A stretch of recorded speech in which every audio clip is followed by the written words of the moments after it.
E-rank boy with useless skills becomes the strongest with godlike powers. The defense force are off the shore of an island, watching as a battle unfolds when one of the crew members asks the captain if it is really alright for them to not get involved or provide support for the people on the island. But the captain reminds him that they are nameless side characters, so the second they get too close to the action, they will be killed for plot development. It is best that they just leave the fighting up to the hunters on the island instead. And on that island, we see a man running through the brush of the forest while being chased by a monster of some sort, but this was all part of his plan as he was simply leading it to his party so they can jump it. However, as the team ready themselves to jump whatever comes out of that forest, they are met with an army of ants and now have to fight one-on-one battles. Unfortunately, these guys have never had a fight where they didn't gang up on their opponent, so now that they have to have fair fights, their lack of skill is apparent. The swordsman gets bodies by one ant, while the mage squad completely fails to do any damage with their flame spells. They came with intentions of jumping the ants but got their asses jumped instead, and the last one standing has lost the will to fight. The leader of the team is laid out on the ground, slowly bleeding to death, and has no one to blame except himself for losing the battle. But before he can lose consciousness and become ant food, the ant on top of him gets knocked off, but a new hunter who clearly knows what he is doing. This skilled hunter wastes no time and immediately pops a revive on the whole squad to save them from dying, but in doing so, he leaves his back wide open for the ants to attack. However, he didn't come here alone and has his teammate save him with a lightning strike. Meanwhile, another one of his teammates, Yuho, is busy manhandling the ants with nothing but his fists, and the lightning wielder soon joins in as backup. These are some of the few S-ranked hunters, and the gap between these guys and the average schmuck is so vast that no one even comes close to their level of strength. Once the two have taken care of most of the ants, they tell the healer Byungdu that he went too far ahead of them, which is too reckless to be doing in a situation like this.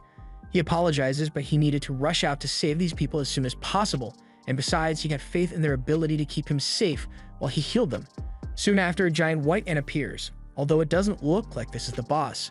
It is most likely the leader of the monsters here.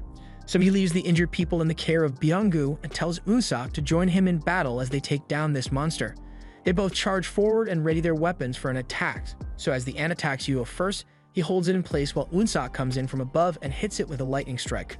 While the ant is stunned from the shock, Yuho takes the opportunity to rip off its mandibles, enraging the ant and causing it to kick him away. But he wasn't done yet, as he uses those same mandibles as projectiles and launches them straight through the abdomen of the ant, killing it in one blow. However, they are far from done, since several more of those ants emerge from the forest and Yuho is starting to get excited by the battle. He powers up and begins emanating purple energy, while Unsak does the same and releases a torrent of consecutive lightning strikes at the incoming horde. But while this is going on the other side of the city, there is another S-ranked hunter leading a team of side characters to stop the advancement of the ants. Once the average schmuck signals that everyone is ready, Choi unleashes a powerful fire blast that instantly roasts all the smaller ants, but the larger ones manage to make it through, so the cannon fodder must now engage in battle to hold them off. More than a decade ago, a portal that connects this world to many others opened, and various kinds of monsters and magical beasts began to invade. They soon realized that they were unable to do any damage with the weaponry they had, and they would have been at the mercy of the invaders if not for one thing. Humans began to awaken special abilities, and these people were called hunters. They are classified from a rank where we see all the really impressive hunters, all the way down to this loser in E rank. But once an ability is awakened, it can no longer be developed. 3 years have passed, and we see a construction site which has now become a dungeon raid site as a man grabs some breakfast before he heads in.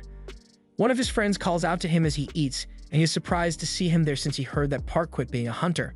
That was true, but then he got backhanded by the economy after his wife got pregnant a second time, so he needs to earn a lot of money quick, and a dungeon raid would be perfect for it. They continue to catch up as we see the man himself, Jinwoo, the same loser that was at the bottom of the rankings. He greets everyone nervously as he enters, so Park asks why everyone seems to know who he is, wondering if he is some kind of really strong hunter, but it's actually the opposite. Jinwoo is regarded as the single weakest hunter that has ever existed. He even managed to get himself injured and hospitalized in an E-rank dungeon, so much so that they might as well create a new F-rank just for him. So if his widely known weak status has become somewhat of a good sign whenever he is called in a dungeon raid, since it means it is probably going to be a really easy one. Jinwoo heard every word they just said about him, but it's not like they are wrong, since he really is just that weak. He gets called out by a woman called Juhi, and it seems Jinwoo knows her from a previous mission they had gone on together, but greetings aside, she is more worried about his newest set of injuries and asks him what could have happened this time. They sit down and Jinwoo explains the embarrassing fact that he got injured in the lowest ranked of the dungeons and the team didn't have a healer on hand because they thought it would be way too easy for any self-respecting hunter to ever get themselves injured, but they hadn't accounted for him, Jinwoo's existence. Jui gets mad on his behalf, but Jinwoo already knows that it wasn't their fault, it was his own for being so weak in the first place. The time to enter the dungeon has arrived and they are all about to enter the dungeon, so this man, Song Chi, suggests that he be out in the position of party leader for this expedition. No one is opposed to the idea, so he leads them all in, and before Jinwoo enters, he gets a friendly reminder to stick as close to the group as possible in order to not get hurt again. Jinwoo's only weapon is a small knife with very little magic power, and this is all of his meager earnings are able to afford him in the way of equipment, but he swears he will do his best regardless. Elsewhere, the president of a company is having a talk with his assistant.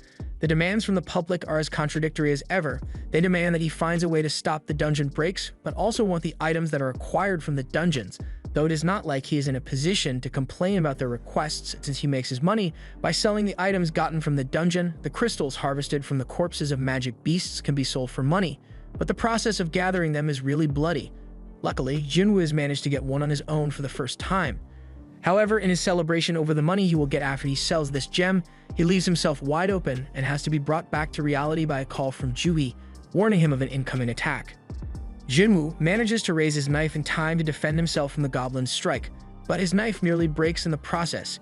He barely manages to dodge the goblin's follow-up strikes, but as he tries to defend with his knife again, the cheap thing shatters and he ends up getting himself stabbed in the stomach. Jui wants to go help him, but Park tells him to stay back while he handles it, and even though he hasn't gone on a mission in a long time, he has still got it in him as he slashes the goblin to death in one strike. Jinwoo pulls the sword out of his stomach, which is not something a doctor would recommend, and Park tells him to recover while he takes care of the next magical beasts in his place.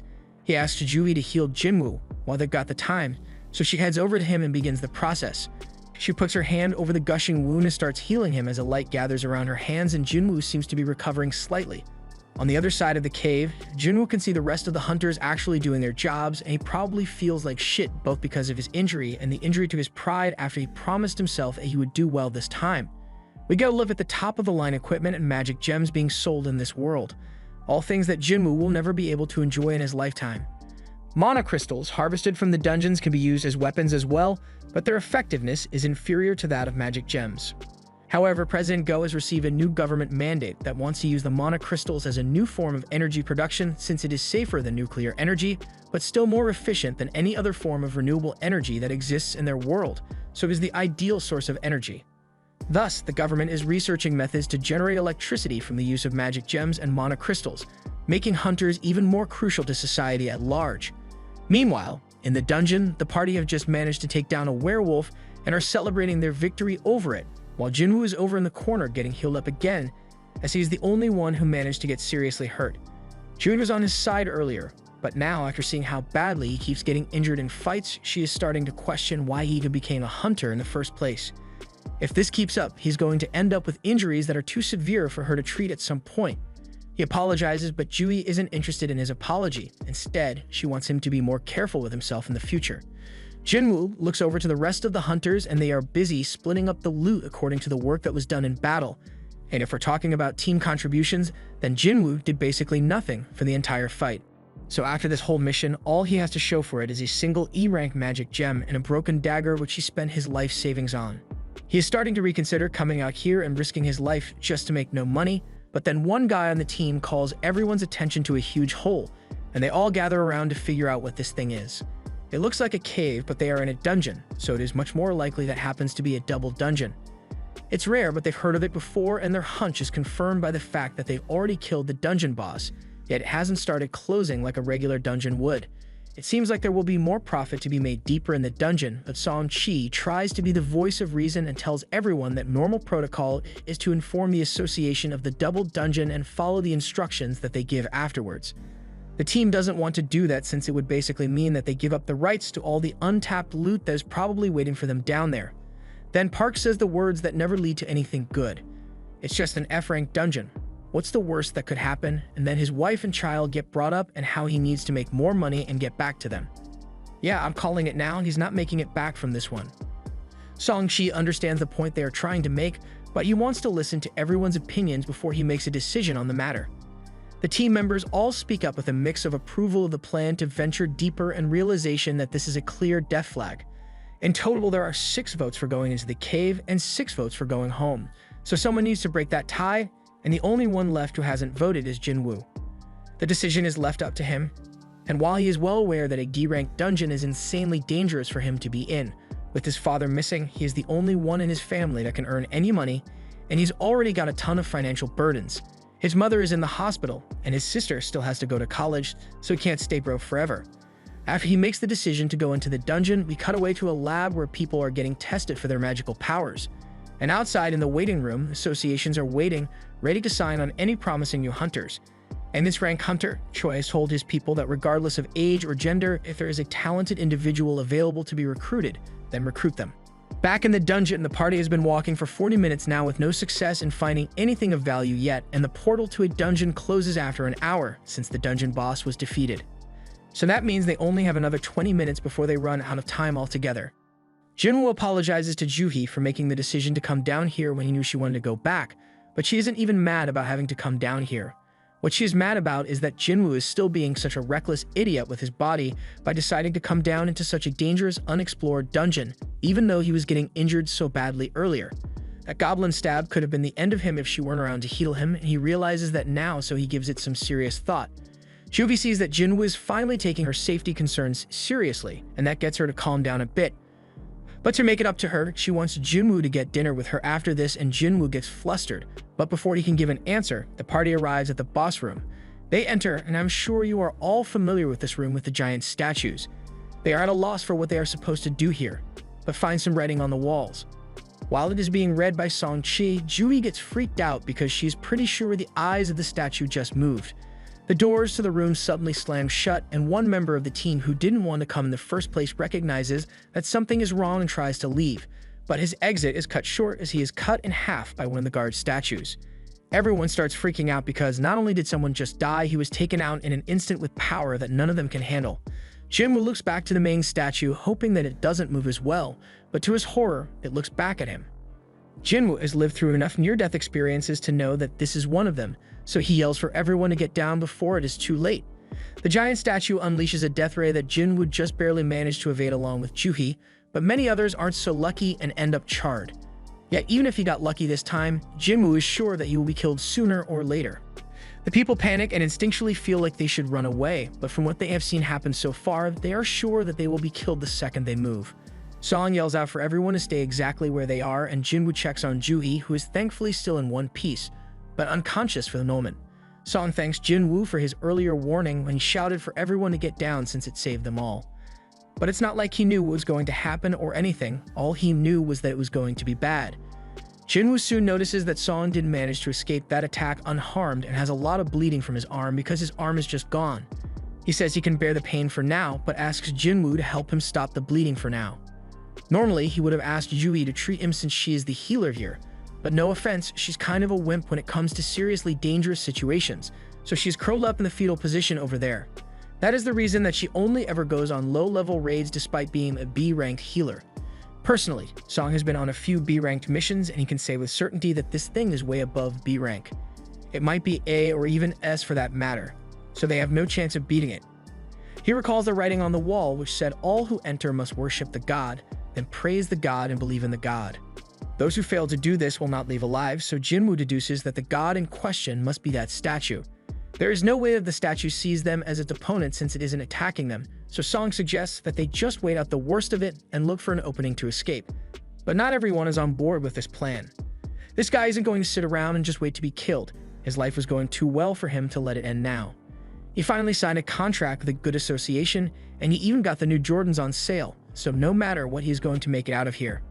The dude charges up and dashes away, and it seems like he's going to. Oh, never mind. Well, at least the Jordans are okay, but I can't say the same for the rest of the guy. For the others that didn't move, that display just cemented the fact that this thing could easily kill them all if it wanted to.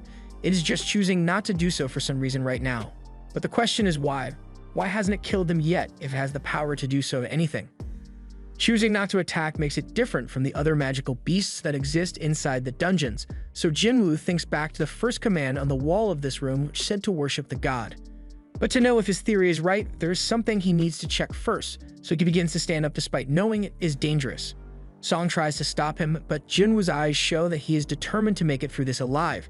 He slowly rises to his feet, and as he does this, the eyes of the statue begin to glow as it is about to fire its laser beam at him. Jinwoo immediately ducks back into a crouching position, and as he does, the statue's eyes stop glowing. This confirms his theory, so he yells out to everyone that they must bow to the statue. They don't understand what he means by that, but from what he has seen so far, the statue only attacks if your head is past a certain height, so if you keep your head low to the ground, you'll be safe from it. That is probably what the first command on the wall meant when it said to worship the god. Jinwoo bows his head to the statue, and with no better options, everyone follows his lead, hoping that his plan actually works. Jinwoo was correct in his assumption as the eyes of the statue stopped glowing altogether, but then you see, that's where the real trouble began. That smile. That damned smile. Park is creeped out by the statue's face, but seeing that its expression changed, he decides to take a leap of faith and stand up to see if anything happens when he does, and surprisingly, there are no death beams shot his way, so believes they have cleared the challenge and are free to go home. But just as everyone was celebrating their survival, the second health bar popped up and the statue started moving again. And this time it gets up from its chair, so they are even more panicked than before. Song turns to Jinwoo and asks if he has any more ideas to help them get through this, but he doesn't have an instruction manual on this kind of thing. The best he can think of is the second command that said to praise the god, so they must need to praise it in order to stop it from attacking. One man from the back steps up and tells everyone that he has studied traditional folklore, so he knows how to praise God. He gets down on his knees and starts praying to the statue while everyone stands back and waits to see if the statue reacts to his praise. The statue definitely reacted, but instead of stopping its attack, it gave the guy the rumbling treatment and turned him into a puddle. One of the girls can't handle the gore she has just witnessed, so her knees give out and she falls to the floor, only to become the statue's next victim as it stomps her into pace as well. Song yells for everyone to scatter as fast as they can so that the statue can't get them all in one stomp. So they all begin running and Jinwoo grabs Juhee, who is still frozen in fear. Park is running for his life and thinking that he can't let himself die here, but let's be real, as soon as he started talking about his pregnant wife and kid, we knew he wasn't making it out of this alive. He runs over to one corner of the room and tells everyone that it should be safe over here, but he had forgotten about the smaller statue guards that were there and that they can attack as well. So before Song can warn him, Park gets his body split in two, and I don't think he's going to get to see his wife again. Jinwoo continues to run across the room while wondering what exactly the command to praise it was talking about. There isn't exactly much to praise about that thing in the first place, but Jinwoo has to figure it out because he got Juhee into this mess and has to find a way to get her back out alive. He looks to the edge of the room and the statues that are all lined up against the wall. One wields a spear, another with an axe, and various other weapons which could easily kill them. But then there is one with a trumpet, and it seems like the safest option, so Jinwoo yells for Song to go stand under the statue with a musical instrument, and as he does, it doesn't try to kill him and just starts playing music instead. He yells for the others to get to the statues that are holding musical instruments, and as they do, the statues begin playing and they seem to be safe. Jinwoo drags Juhee over to a statue with a drum, but doesn't start playing immediately, so thinking quickly, he guesses that two people aren't allowed to stay under the same statue, so he tells Juhee to stay here while he runs to get to another statue. As he runs off, Juhee is left standing alone under the drum statue, and it begins to play, but as Jinwoo is running, the giant statue begins to chase after him and is inching closer with each colossal step. Jinwoo has the final musical statue in his sight, but the giant statue has its foot over his head, so he is moments away from becoming human jam. Luckily, as the foot came down, Jinwoo got out of the way and managed to save himself from being squished by Dark Souls rolling, but in his haste, he had rolled into the statue holding a shield, and this one was going to attack, so before he knew it, he found himself with a shield being brought down upon him. A dust cloud is kicked up and Juhee screams out in tears, believing that Jinwoo has just died, but it's not over yet, and as long as there is still breath in his lungs, Jinwoo will continue to push forward even if he has to crawl. The giant raises its foot once more to squash him, but luckily, Jinwoo managed to make it to the last musical statue while narrowly missing the giant's step, and as he does, the giant stops chasing after him and returns to its seat. Juhee runs over to Jinwoo's side to check if he is alright, and he says he is fine and I'm no doctor, but it looks like you're missing a leg there. Jinwoo hadn't even realized he lost his leg due to the adrenaline coursing through his veins, so Juhee tries to heal him, but with all the healing she's been doing today, it is starting to take its toll on her, so Jinwoo tells her to stop. She remains determined to heal him while the others assess the situation they are in now. It looks like it is finally over, So the survivors start blaming Song for agreeing to come down here even though half of them voted to come here. But now isn't the time to be playing the blame game since there is still one command left to be followed. The giant statue raises its hand and an altar appears in the center of the room. The rest of the group is confused when they see it, but Jinwoo correctly identifies it and says it is commonly used in mythology to offer living sacrifices to God. The final command is to believe in God, so it is pretty clear what they are supposed to do here, and Kim wastes no time in telling Song to go offer himself as a sacrifice because they all blame him for bringing them down here. Song doesn't fight it and agrees to go and have himself offered, but he says he wants to go alone in case it might be dangerous for them.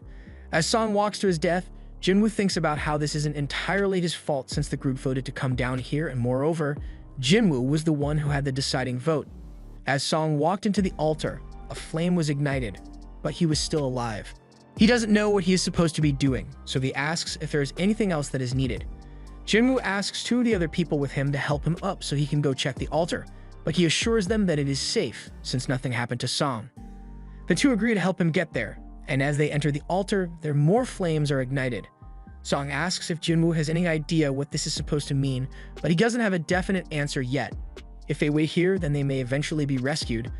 But this is the 7th day since this dungeon was opened, meaning that it will soon become a dungeon break and the magical beasts from within this dungeon will be able to pass through and enter the human world. This is why people try to clear a dungeon boss before the time limit is up, so if they fail here, then that giant statue will be able to enter their world and cause untold mayhem. For now, they need to see what happens next, so Jinwoo asks the others to come into the altar so they can move on with clearing this test.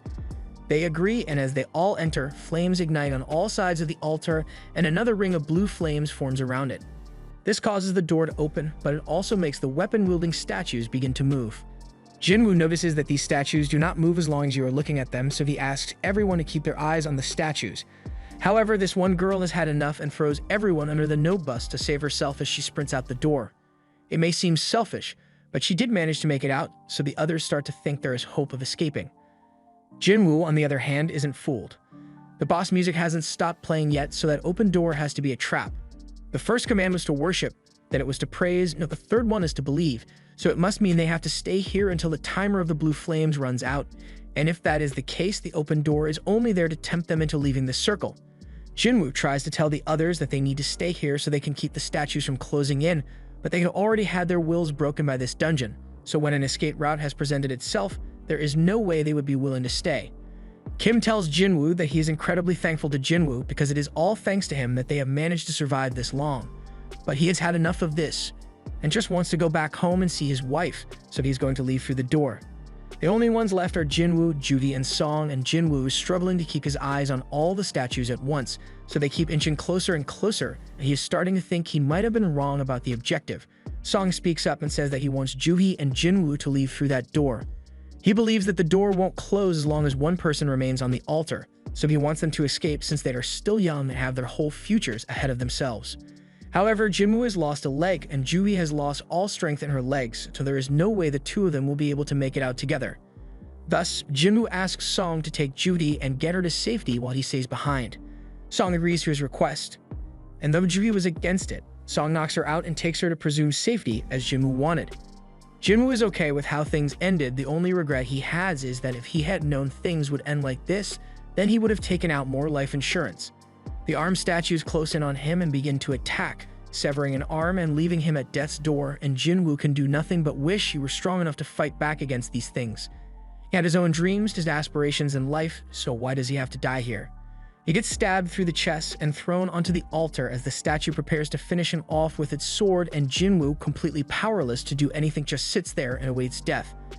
But as the sword comes down on him and ends his life, the timer countdown ends and a status screen appears before Jinwoo. It's a quest, and it says that he will die if he doesn't accept it, so him not wanting to die yet, we see him accept. Jinwoo wakes up startled in a hospital bed as he looks down and realizes that his hand and foot are still attached to his body somehow. Not only that, but the stab wound in his chest is also gone, so he begins to wonder what happened. He thinks the whole thing might have been a dream because he knows his insurance wouldn't cover healing treatment, and with how often he gets injured, his premiums already cost an arm and a leg anyway. Just then, these two men in suits enter the room and introduce themselves as people from the Association Surveillance Unit, and they would like to have a word with him. Jinwoo is informed that he has been unconscious for 3 days now, So he asks about the condition of the others, so the men tell him that Song is still alive and well, but he lost an arm in the dungeon, so he may be unable to continue his expeditions in future. And as for Jui, she is suffering severe psychological damage, and I don't blame her since all that happened and she didn't even want to be there in the first place. Only 6 people made it out of the dungeon alive, and while it is true that hunters sign up for the job knowing the dangers, casualties like this almost never happen. Yet, when another hunter team was sent in, all they found was Jinwoo laying there unharmed and no temple or statue to speak of. Normally, if the stories of the survivors had any inconsistencies or if there weren't corpses all over the area, they may have been suspicious of Jinwoo, but with things as they are, they speculate that Jinwoo may have had a reawakening in the dungeon. Usually, a hunter's abilities are set from the moment they awaken their powers, but on some rare occasions, hunters have a reawakening and surpass their limits, becoming A or even S rank at times. Jinwoo is starting to get excited at the prospect that he is one of those cases, and the men place a magic measuring device in front of him to confirm if their speculations are correct. The surveillance team believe that if what the survivors reported is to be believed, then those monsters that killed people with ease could easily be S rank, so there should have been no way that the lowest of all hunters could survive against them. The monsters also disappear altogether, so there's a chance Jinwoo may have become an incredibly powerful hunter due to his experience in the dungeon. However, as they measure his magic, the score only comes out to a 10. 10 out of what? I don't know, but I know no Asian family would be happy with that score. Jinwoo was all excited, thinking he was about to have his main character moment, but the suit guys just looked disappointed that they wasted their time on such a pointless endeavor. They immediately leave, but they are still astonished by how trash Jinwoo is compared to a regular hunter.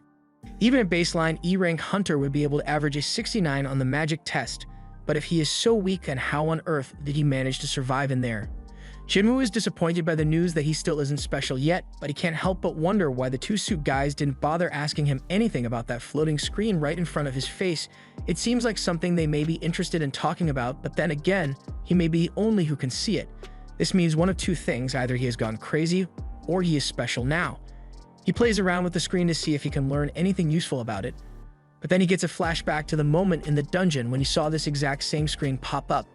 His sister soon comes into the room, relieved to see her brother is still in one piece, but annoyed at the same time that he keeps putting himself in such great danger. As she is yelling at him, all Jinwoo can think about is how grateful he is that he gets to see his wonderful sister's cute face again. He apologizes for making her worry so much, then asks her if she can see the screen in front of him, but she can't and wonders if he might have some brain damage. Jinwoo brushes it off and starts asking her about what one would usually do if they wanted to read a message. She finds the question odd but tells him he would just need to open the message box, and as he does this, he sees something pop up on his screen, telling him to begin his training. Jinwoo seems to be fine. A little odd but fine, so Jina leaves him for the meantime and goes to meet her friend who has been waiting this entire time. Once she is gone, Jinwoo begins looking through the windows and learns that this screen is a system designed to help players develop their skills, but if you fail to do what the system requires of you, then a penalty will be issued. Jinwoo doesn't understand any of it, so he just accepts the quest of daily strength training to see what happens. The strength training is enough to make a man go bald, but Jinwoo doesn't take it seriously since he is still hospitalized, and there is no way he would be able to do 100 push-ups, sit-ups, and squats in a single day, or run 10 kilometers. So he just decides to ignore it and go to sleep while the timer keeps ticking away. On the streets, the 2 suits give their report to President about Jinwoo still being a loser, but that still leaves the question of what happened in that dungeon and who cleared it. This is going to have to be investigated further, so the surveillance team is going to be having a long day dealing with this. Meanwhile, a promising new hunter, Miss Chai, is being given the opportunity to participate in the next B-rank dungeon raid as an instructor. She isn't too confident in her ability to teach others how to not suck at their job, but she is assured that all she needs to do is showcase her amazing skills and the others will learn from her example as she goes. Their hunter guild may be one of the best in Korea, but when it comes to the international hunting scene, they are koi fish in a pond of sharks, and while it is impossible to raise the rank of an individual, it is possible to train as a group and hone the guild's compatibility so they will be ready for any new threats. At that very moment, a new gate appears right in the middle of the road, and now hunters have to be called in to handle it. Meanwhile, Jinwoo is in his history bed, sleeping really well and ignoring the calls to go to the gym, when all of a sudden, his screen pops up and shows that he has failed his One Punch Man training quest, so a penalty will be issued. But when you think of a penalty, you may think of losing some points or being put on probation, but Jinwoo just gets chucked into a desert. Good luck, buddy.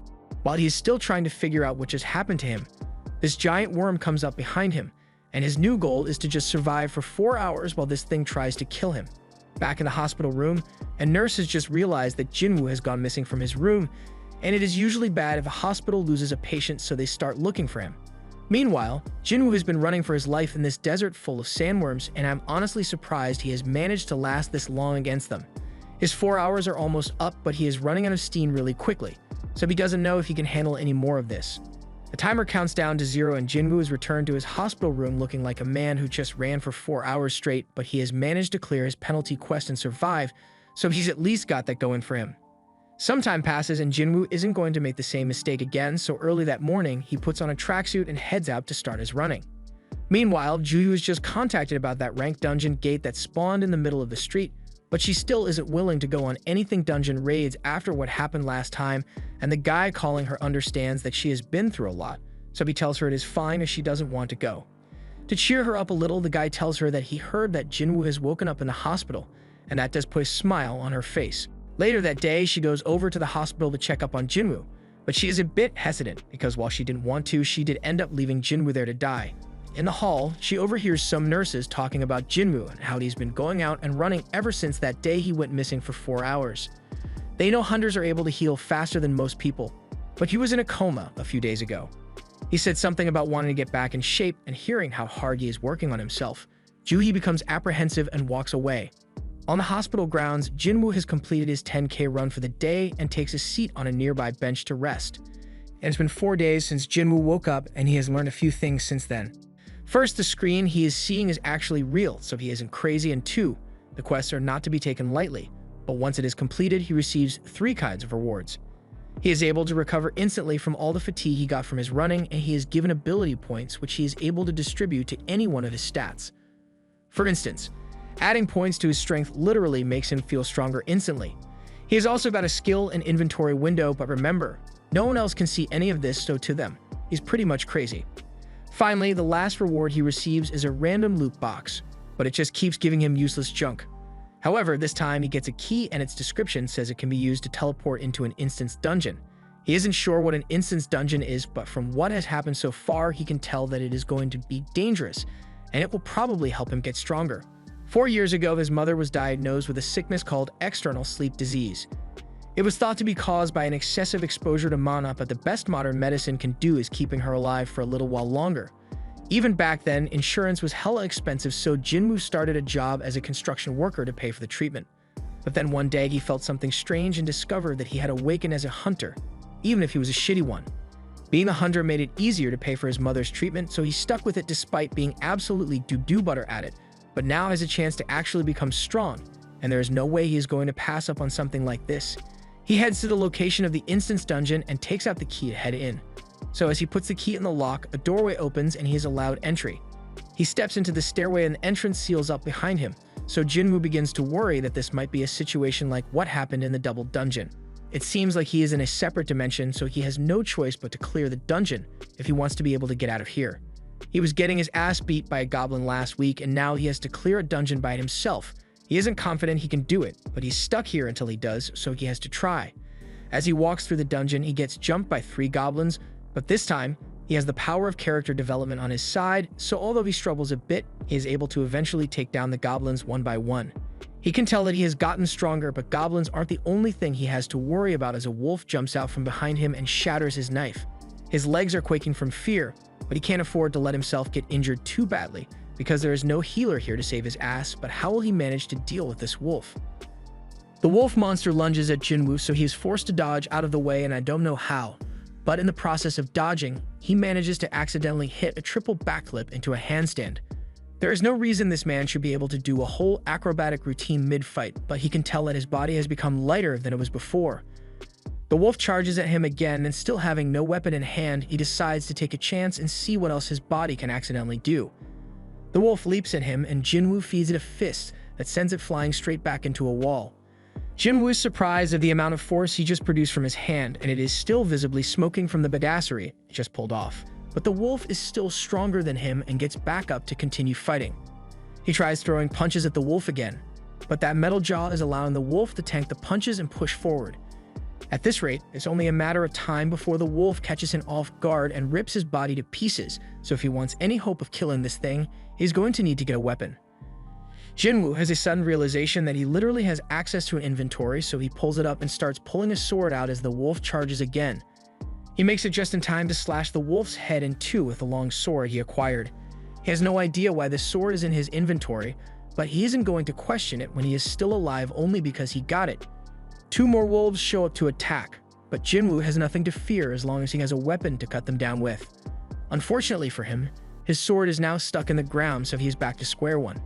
He manages to free it and strikes at one of the wolves, but it catches the sword in its mouth and holds onto it. Jinwoo just got this sword, so he isn't about to let it get taken by this mutt and side kicks the wolf before using the sword to slice straight through its head. The other wolf witnessed what just happened and decided that this wasn't worth it anymore, so it runs off. Now that Jinwoo has finally gotten a chance to relax, he takes a breather and collects his thoughts. This is when he notices that the status screen says he is now level 2. This is the first time he has leveled up since he got this screen. That's probably because this is the first time he has had actual combat since then. It looks like his stats get a point increase every time he levels up, giving a total of 5 stat points, while his daily workout quest only gives 3. His capabilities will go up with the number of stat points he is able to acquire, so he is eager to find out how much he improves with each additional point. Even intelligence and perception are quantified on the status screen, but he doesn't really understand how those will come into play in his combat, so he decides to stick to something simple for now and dumps all his stats into strength. He gets up to go see if the wolves have any magic gems in them so he can make some money off this, but as he inspects the corpse, he gets an item instead. A new screen pops up and shows an item shop is available, but as Jinwoo tries to buy something, he is informed that he can't do that because he doesn't have the appropriate level or funds to purchase anything. For now, he decides to just sell the item he got, and as he does, it disappears from his hand while his balance is credited with 20 gold coins. He doesn't really know how much gold coins would be worth in relation to real-world money, but since this is just an E-rank dungeon, it can't be worth much. Now that he's rested for a bit, he gets back up to continue fighting his way through the dungeon as he won't be able to escape unless he eventually defeats the dungeon boss. He can't let this drag on for too long, so he needs to start looking for the boss or he will eventually run out of food here. Still, even if this is only an E-rank dungeon, it would still be difficult for him to defeat a boss all by himself as he is now. Although, he may have a chance if he keeps leveling up as he has done so far, but with how things are going, he might end up dead before he has enough stats to challenge the boss. That wolf that ran away earlier went to call all its boys, so an entire pack of steel wolves have come out from the shadows to kill Jinwoo. He tries to keep himself calm and says there is nothing to be afraid of as he will live as long as he is able to avoid getting killed. He gets into the mix and manages to take out a couple of the wolves, so he is starting to gain a little more confidence in his abilities. He has always struggled to get by and care for his sick mother while he was a weakling, but he has gotten a second chance at life now, and if it will make him stronger, then he will do whatever it takes. He slashes at the wolves over and over again, killing one after the other and leveling up over the course of the battle. Thus, by the end of the battle, Jinwoo acquires the title of Wolf Assassin and stands proud over their corpses, for he is strong. He may be stronger now, but the same doesn't go for that sword as it is at the end of its usable lifetime. Weapons don't last very long considering how much they cost to buy, but thankfully, it looks like the battle is over for now. Jinwoo takes some time to look over his inventory and takes note of the items he has acquired from his slaughter. He has gotten 34 wolf fangs, a robe, and a teleportation stone, so if he wishes to leave the dungeon now, he may do so at any moment. However, he doesn't want to just leave when he doesn't know when next he will get the chance to level up this easily. There is no guarantee that this dungeon will continue to exist after he leaves, so he decides that it would be best to go back in and see it through to the end. Meanwhile, outside Jinwoo's instance dungeon, Jubi receives a call about a dungeon break that recently occurred in the area. This is at least somewhat due to her refusing to go in and help clear it as their healer, so now they are trying to assemble a team of hunters to deal with the monsters that are spilling out onto the city streets, and they are in desperate need of healers, so the Hunter Association is requesting that she join the battle.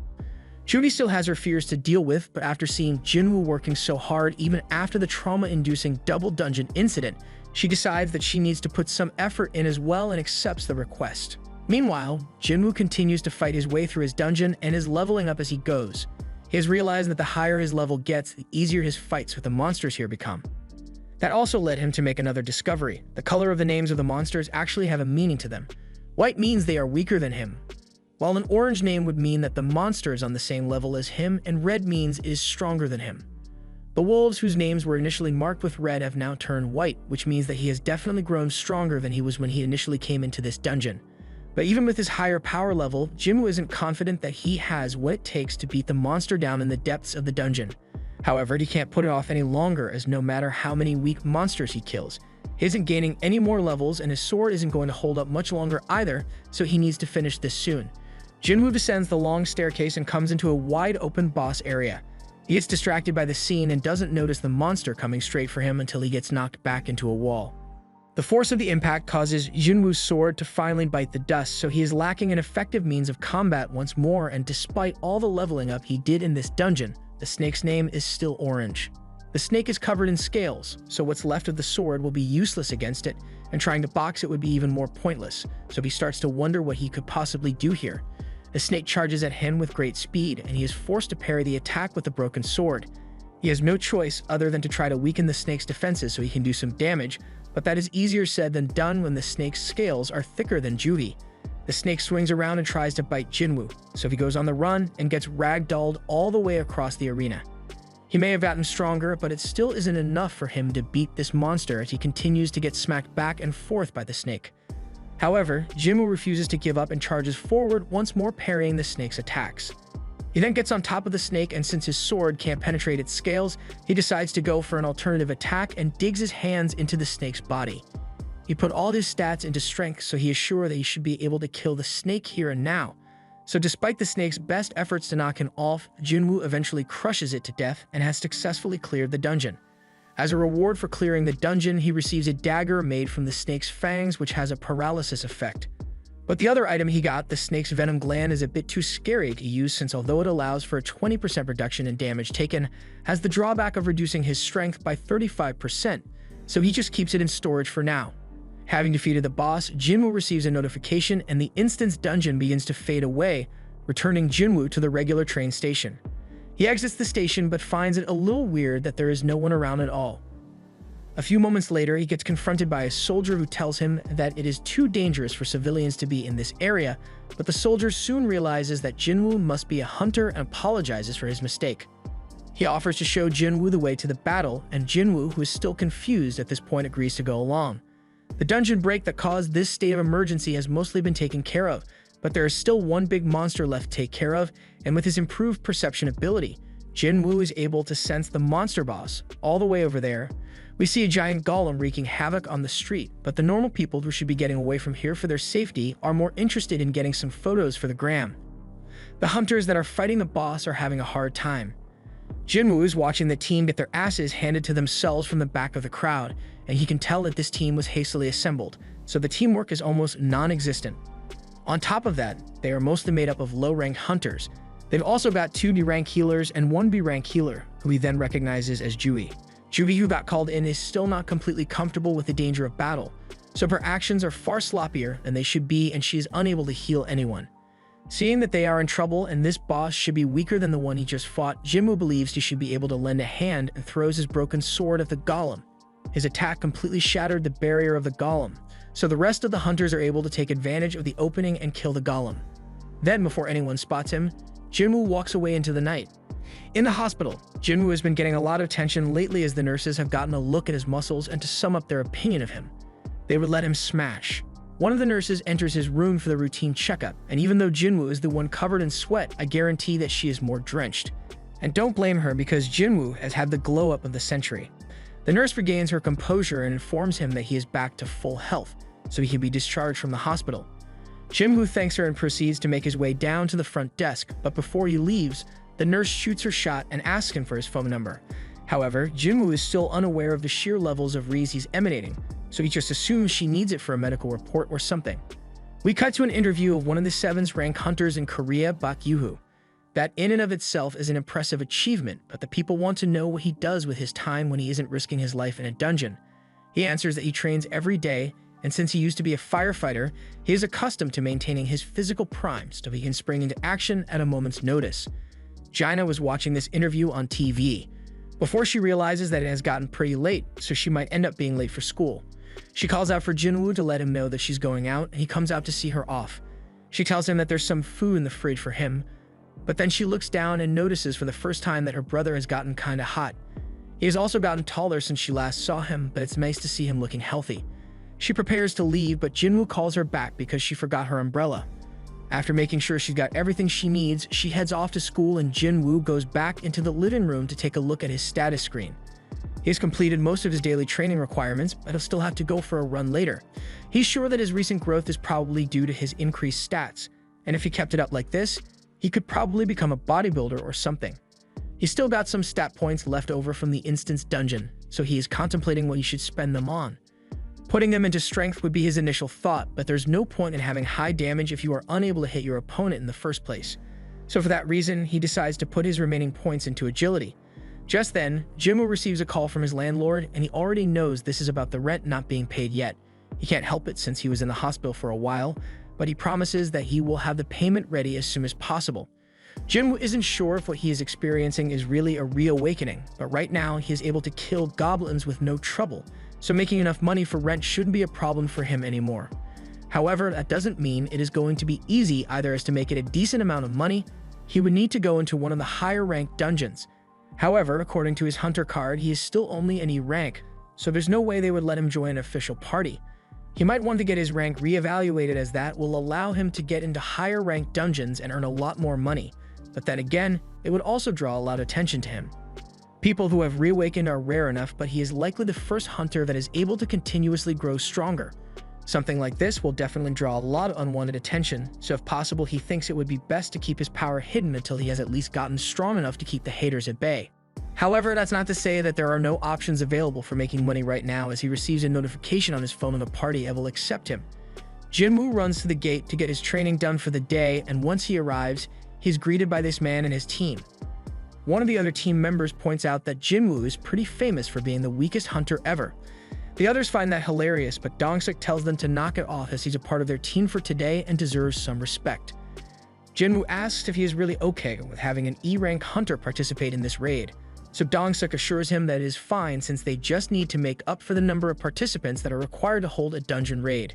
They need at least 8 hunters to take on a C-rank dungeon, and they are prepared to pay him 2 million just for coming in with them. It's a pretty good deal for him. So they just ask that he carry the bags for them while they hunt. They will be going in without a healer, which makes Jinwoo uneasy. But Dongsuk assures him that it will be fine, so Jinwoo signs the death waiver and hands the contract back to him. And it would seem that he's not the only one who is there as a stand-in, as this guy, Yujinho, walks up and introduces himself. He's only D rank, but his father's wallet is SS rank, so he has that pay to win build. The party gets their gear ready and begins to enter the dungeon one after another, and Jinho refuses to shut up for even half a second while walking next to Jinwoo. They get to the gate, and it is really huge, but according to the Hunters Association, it is still only a C-rank dungeon, so Dongsuk assures everyone that there is nothing to fear.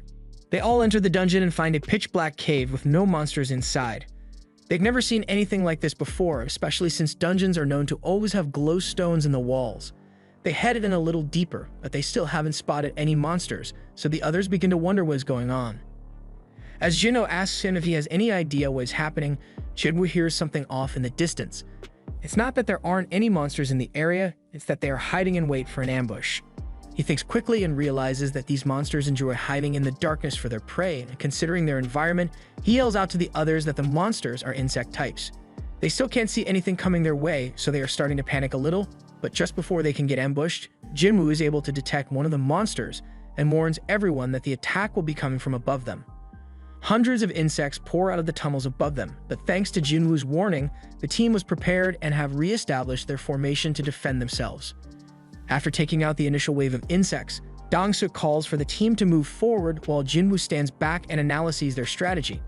They seem to have known each other for a really long time since they work so well together. Then there's Jinho, who lacks skill but has high-level equipment to fall back on. The hunt is going smoothly, but something still feels off to him. The leader calls for the team to begin harvesting the gemstones while he goes over to Jinwoo and thanks him for his help in figuring out where the monsters were coming from. One of the others calls Dongsuk over to take a look at a few ants that got bludgeoned to death. It doesn't look like damage from any of the weapons they have on hand, nor does it look like magic damage, so they assume there were other monsters in here that are strong enough to take out these things. However, that was the work of Jinwoo, and right now, he is starting to get suspicious of Dongsuk.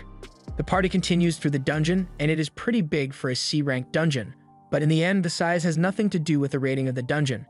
It's the level of magic energy that is being radiated from it that is important, so in this case, a dungeon is big, but mostly empty. Jinho asks Jinwoo if he is really okay with carrying all that equipment through this huge dungeon, but he is fine with it. Something has been bugging him about Dong-seok's party ever since they entered the dungeon. They are a battle-hardened party with great teamwork, yet they don't have a healer and need to fill quotas by hiring random hunters. The group keeps coming across insects that are half dead, so they know they must be getting close to the dungeon boss room. They have their suspicions confirmed when they come across a large amount of spiderwebs stuck to the wall of the cave. They push forward and eventually find a treasure trove of mana crystals all over the place. This could easily amount to over $1 billion in profits, and even Dong-seok's brother, who is much more successful than him, would be jealous of such a huge haul. Jinho asks to see the contract that Jinwoo signed and brings to Dong-seok's attention that he didn't say anything about Jinwoo receiving a share of mine mana crystals, so the profits should be split evenly among them. Dong-seok replies with the fakest smile ever and says he's okay with that, but first they've got to deal with the dungeon boss that is currently hanging overhead. Once the boss is defeated, the gate will close after an hour, so to maximize profits, Dong-seok wants them to mine out all the crystals before they challenge it. Luckily, the spider seems to be asleep, so this is the perfect opportunity to start mining the stones. Now they just need to get the mining equipment that they just so happen to leave in the car. They ask Jinwoo and Jinho to stay behind and keep an eye on things here, and this is definitely not a trap or anything. Would a guy with that smile lie to you? Jinwoo knows what's up and thinks about how these guys need 8 members to go on raids, yet they haven't once managed to get people to join them for multiple raids even with the deal they are offering. That can only mean one thing, and it is clear that Dong-seok is up to no good. As the party was leaving, they set off an explosion that sealed off the entrance to the boss room. Jinho realizes they are being abandoned to their deaths and blames himself for bringing up the unfair contract, but those guys were planning to have them killed all along, so the contract didn't do much. For now, they've got to figure out a way to deal with a boss monster. For an E-rank hunter, a C-rank boss should be literally unbeatable, but Jinwoo has been through much worse, so he is sure he can handle this thing. This was the end of episode 5. Thanks for watching. Subscribe to not miss the next part.